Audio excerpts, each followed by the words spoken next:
فاصلے کبھی رشتے الگ نہیں کر سکتے اور نزدیکیاں کبھی رشتے بنا نہیں سکتی۔ لوگوں کو جج کرنا چھوڑ دو، تم نہیں جانتے کوئی اپنے اندر کیسی جنگ لڑ رہا ہے۔ پاکیزہ ترین محبت یہ ہے کہ تم کسی شخص سے محبت کرو یہ جانتے ہوئے کہ وہ تمہارا نہیں ہو سکتا اور اسے خوش دیکھنے کی تمنا کرو۔ مانگی ہوئی محبت کا مزہ بگڑی ہوئی شراب جیسا ہوتا ہے۔ زندگی کے آدھے غم انسان دوسروں سے غلط توقعات وابستہ کر کے خریدتا ہے۔ عورت اپنی عمر کے بارے میں تب جھوٹ بولنا شروع کرتی ہے جب اس کا چہرہ سچ بولنا شروع کر دیتا ہے۔ زندگی کی خوبصورتی رشتوں سے ہے اور رشتے تب ہی قائم رہتے ہیں جب ہم معاف کرنا اور درگزر کرنا سیکھ جاتے ہیں۔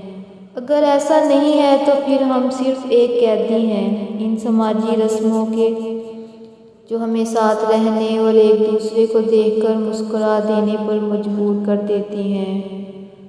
میں لڑنے اور برداشت کرنے سے زیادہ الگ ہو جانے کے حق میں ہوں، کیونکہ آپ کا نفسیاتی طور پر صحت مند ہونا محبت سے زیادہ اہم ہے۔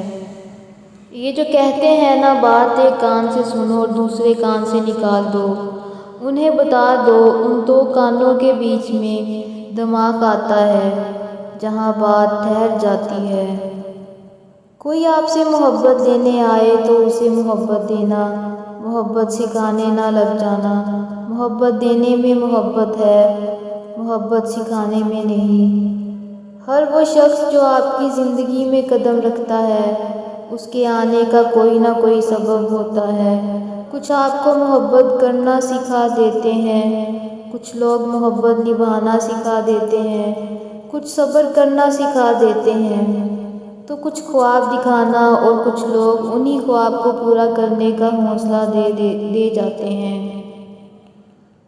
اگر مرد آپ سے بار بار معافی مانگ کر آپ کو منا رہا ہے، آپ کے غصے کا برا نہیں منا رہا، یقین جانیں آپ بہت خوش نصیب ہو۔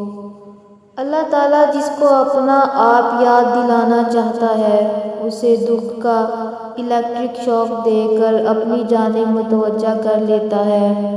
دکھ کی بھٹی سے نکل کر انسان دوسروں کے لیے نرم پڑ جاتا ہے، پھر اس سے نیک اعمال خود بخود اور بخوشی سرزد ہونے لگتے ہیں۔ دکھ تو روحانیت کی سیڑھی ہے، اس پر صابر اور شاکر ہی چڑھ سکتے ہیں۔ حسد کا جذبہ احساس کمتری سے پیدا ہوتا ہے۔ جو شخص اپنے آپ کو گھٹیا سمجھتا ہے وہ دوسروں سے جلتا ہے۔ کسی کی بدتمیزی سے مت گھبرائیں، وہ بس اپنا تعارف کرواتے ہیں۔ سمجھداری اسی میں ہے کہ آپ انہیں پہچان کر آگے چل دیں۔ بند آنکھوں میں نظر آنے والے وہ لوگ ہوتے ہیں جو دل کے اس کونے میں بستے ہیں جہاں سے محبت جنم لیتی ہے۔ یہ مرد کا المیہ ہے کہ وہ عورت سے ہمیشہ محبت کرنا چاہتا ہے، لیکن پرکشش اس کے لیے صرف حسن ہوتا ہے جو ہمیشہ نہیں رہتا۔ مڈل کلاس لڑکی کو بدنامی کا بڑا ڈر ہوتا ہے۔ یہ عشق نہیں کرتی، یہ شوہر تلاش کرتی ہیں۔ پرانے دنوں کو یاد نہیں کرتے، سرجی نئے دنوں میں گھن لگ جاتا ہے۔ اس دنیا میں سکون سے جینے کی ایک ہی تدبیر ہے کہ ہر انسان کے پاس ایک وسیع و عریض قبرستان ہو جہاں وہ لوگوں کی غلطیوں اور خامیوں کو دفنا آیا کرے۔ انسانی دل ایک ہی مصیبت، ایک ہی غم، ایک ہی بوجھ ساری عمر نہیں اٹھا سکتا۔ قرب بھی رنگ بدلتا ہی رہے تو قابل برداشت ہی رہتا ہے۔ اگر کوئی عورت آپ سے آپ کا مرد چرا لیتی ہے تو سب سے اچھا بدلہ یہ ہے کہ اسے ادھر ہی رہنے دیں، کیونکہ اصلی مرد چوری نہیں ہوتے۔ اگر آپ نے کسی کے کردار کا اندازہ لگانا ہو تو یہ دیکھو کہ وہ ہنستا کس بات پر ہے۔ لوگوں سے ڈرنا چھوڑ دو، کیونکہ عزت اللہ دیتا ہے، لوگ نہیں۔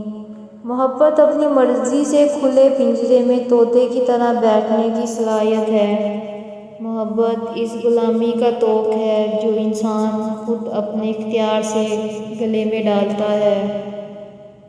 زندگی آخر کار رلا دیتی ہے، پھر چاہے ہم اپنے ماں باپ کے کتنے ہی لاڈلے کیوں نہ ہوں۔